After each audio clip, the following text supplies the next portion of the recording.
Good morning, everyone, and welcome to day one of Entering the Boardroom. So today is going to be obviously about me explaining the task, about you getting to grips with it, and then we're going to be focusing on writing to inform in this session as well. So this is your pack that you can get from the group, and so today's objectives are going to be to come up with your product idea and to write an effective information leaflet about it.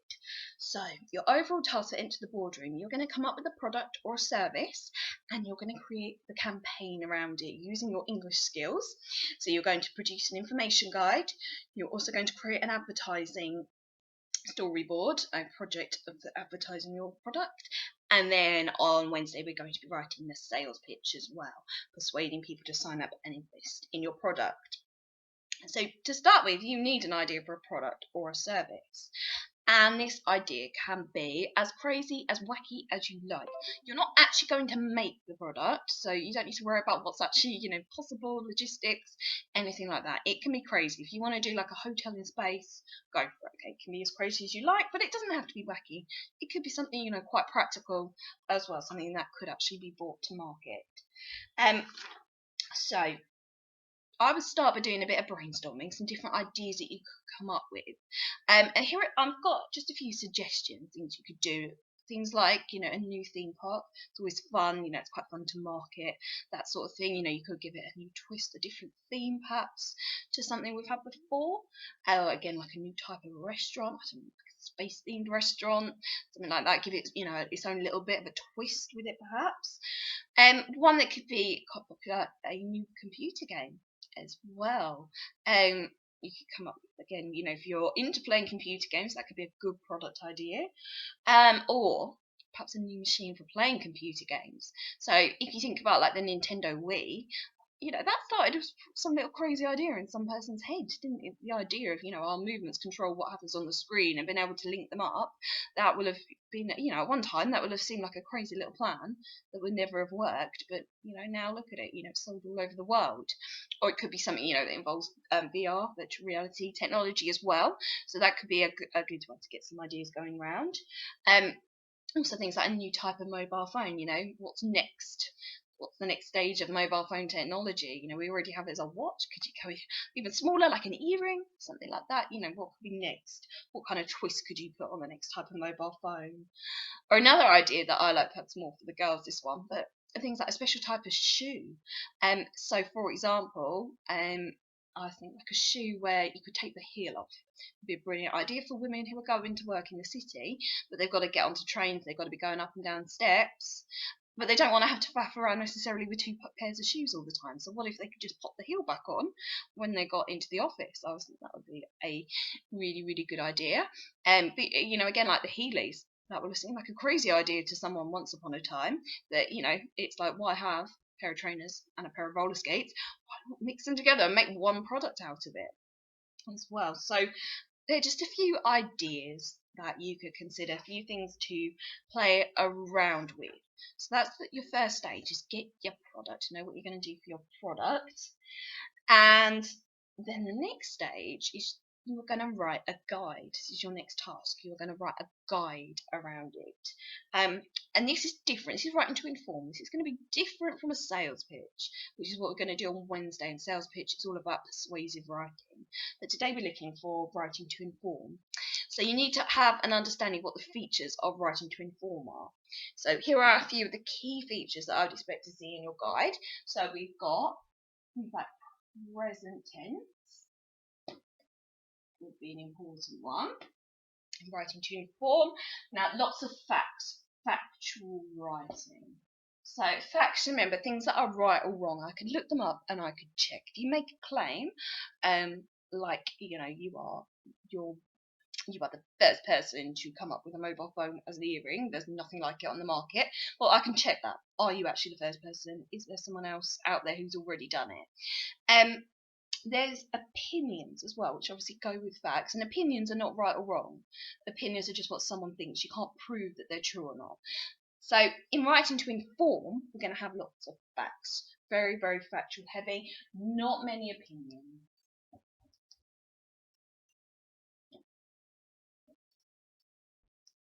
don't want many opinions in writing to inform.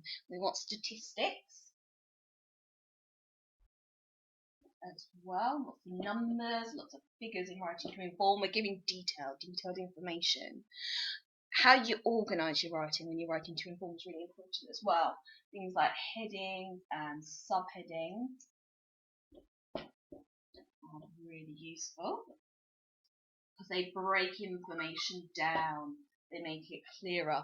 The idea, with writing to inform, you want your readers to be able to get as much information as quick as possible.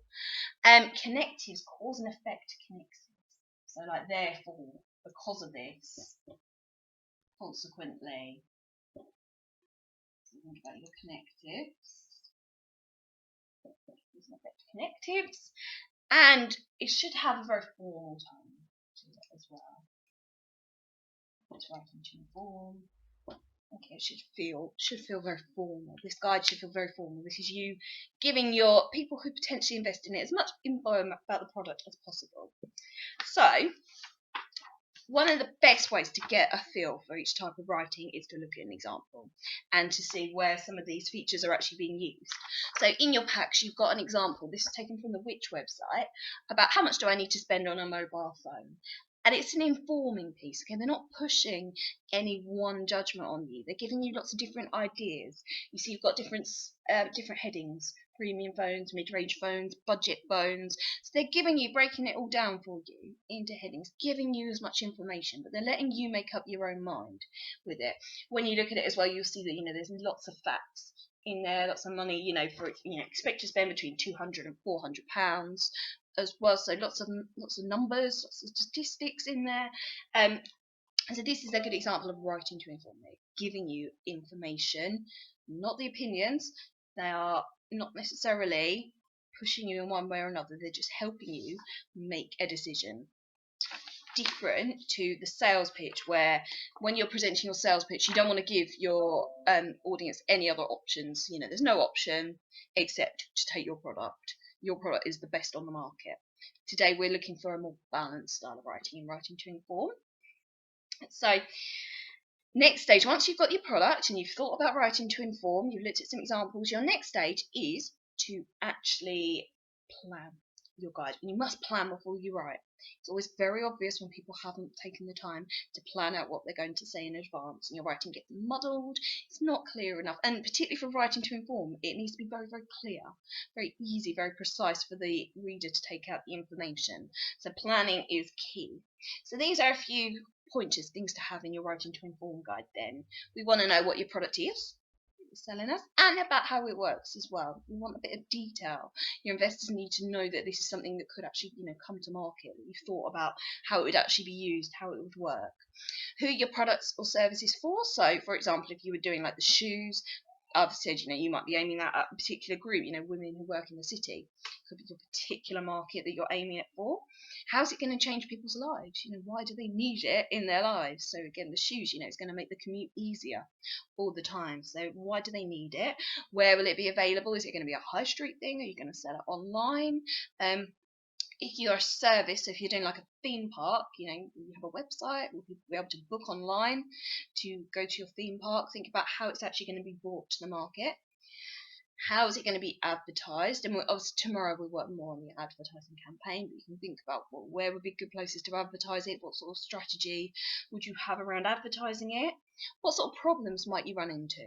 Again, when you're doing the persuasive, we don't want to talk about the negatives. You don't want to put any negative things into their mind, but when we're writing to inform, you can show that you've thought about potential difficulties and think about how you might overcome them as well. What sort of problems are you likely to run into, and also who your main competitors are going to be as well. Who will you have to be watching carefully? Who will you have to be thinking about for this product as well? Who will you be keeping an eye on? So for example, computer games or computer machine, obviously competitors, Nintendo. You're going to be competing with things like the Xbox as well. So think about who are the big players on the market already, who you're going to have to raise your game to compete with. A few other tips as well about your Writing to Inform guide to help you. More detail you give about your product, the better. The more likely people are going to be to invest in it. The more likely the investors are going to choose you. So one word answers are not going to be enough for this. You need a lot more detail around it. It'll be a case of, if you couldn't be bothered to write a proper answer, why would they bother to invest in you? More detail is better. Think really carefully about your organisation, and so you can use headings to separate up your information, make it really clear, really concise.